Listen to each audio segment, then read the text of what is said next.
ప్రధాని మోడీ ఏపీ తెలంగాణ రాష్ట్రాల ప్రజలకు ఇచ్చిన హామీని అమలు చేయాలని మాజీ CBI joint director JD Lakshminarayana demand చేశారు. తెలంగాణ రాష్ట్రంలో బయ్యారం ఉక్కు పరిశ్రమ ఏమైందని ప్రశ్నించారు. ఆంధ్రప్రదేశ్ ఉక్కు పరిశ్రమను మూసివేయడానికి కేంద్ర ప్రభుత్వం ప్రయత్నం చేస్తోందని ఆరోపించారు. ఆంధ్రప్రదేశ్కు ప్రత్యేక ప్యాకేజీని ఇవ్వాలని డిమాండ్ చేశారు. ఎన్నికల ముందు ఇచ్చిన వాగ్దానాలను నేతలు అమలు చేయాలని కోరారు.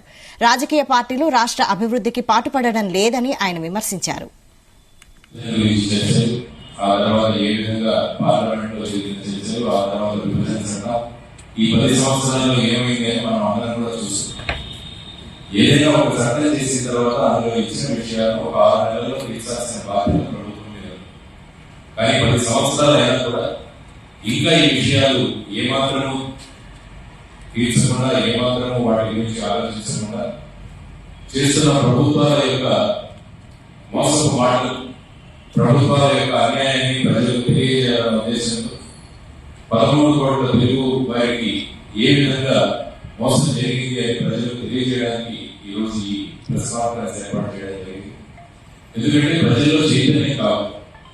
ప్రజల్లో చైతన్యం తీసుకురావాల్సిన రాజకీయ పార్టీలన్నీ కూడా ఇవన్నీ కూడా ముగిసిన అధ్యాయాన్ని చూపించే మార్గంలో వారందరూ కూడా ఉన్నారు.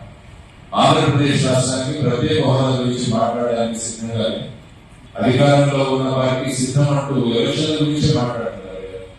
కానీ రాష్ట్రానికి రావాల్సిన ప్రత్యేక హోదా కానీ, ఆ తర్వాత విభజన హామీల గురించి ఎవరు మాట్లాడడానికి సిద్ధంగా ఉభయ రాష్ట్రాల గురించి మాట్లాడుతున్నాం. ఈవెన్ తెలంగాణలో కూడా మేము చూసి ఒక రైల్వే కోచ్ ఫ్యాక్టరీ కావాలి అని చెప్పిన వాడు ఇప్పుడు రిపేర్ ఫ్యాక్టరీ దగ్గరికి వచ్చింది.